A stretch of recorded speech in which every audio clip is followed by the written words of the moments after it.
Bu ara yol için belediyeyle görüştük, birlik yapmıyor.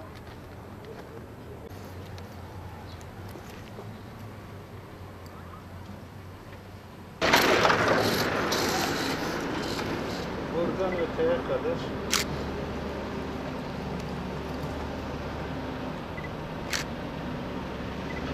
2015 yılında burası faal durumdayken bizim müracaatlarımız oldu Yenişehir Belediyesi'ne.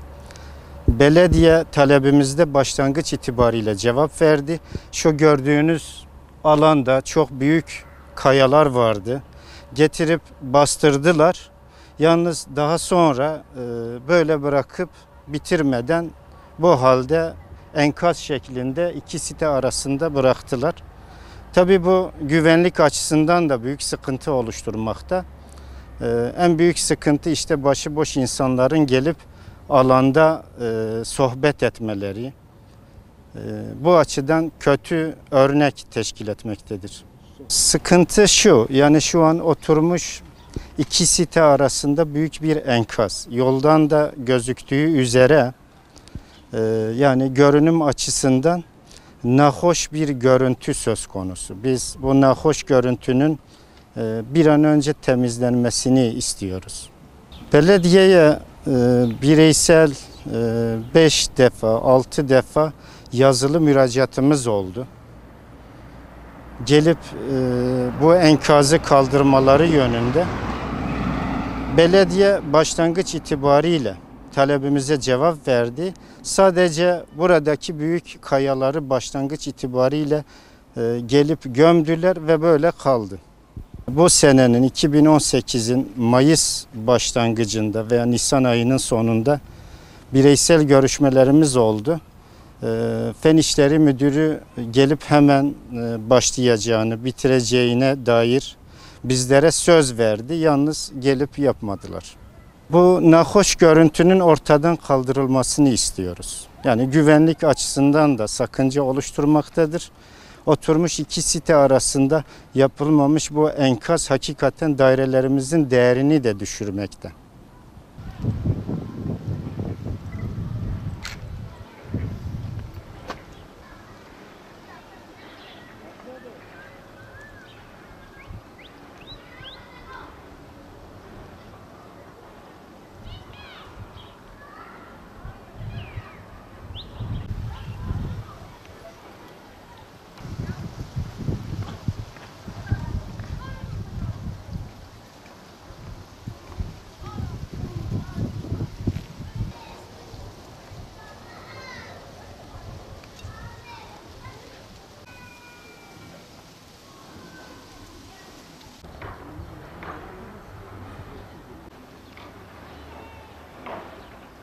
Bu yol 2013'ten beri bu haldedir.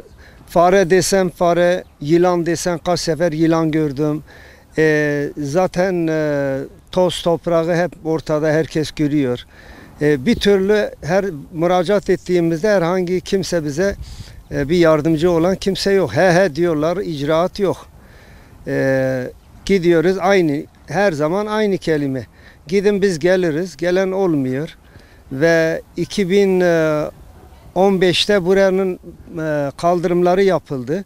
Yine müracaat ettik. Dediler şu an olmuyor, kaldırım işi değil bu. Bu taşlar ya atılacak ya basılacak, üzerine kum dökülecek, silindir gelecek. Burası öyle kolay bir şey değildir. Biz de her başvuruda tamam diyorlar, geliyoruz ama gelen bir şey yok. Her taraf toz, toprak, duman, ot, fareler, yılan, kaç sefer yılan gördüm. Yazık günahtır. Biz şehirde yaşıyoruz, biz dağ başında yaşamıyoruz. Burası bir çöl değil, bir şehirdir. Hem de büyük şehire bağlı bir yer. Artık buna bir çare bulsunlar. Yani neredeyse millet isyan edecek. Bir an evvel buranın yapılmasını bekliyoruz.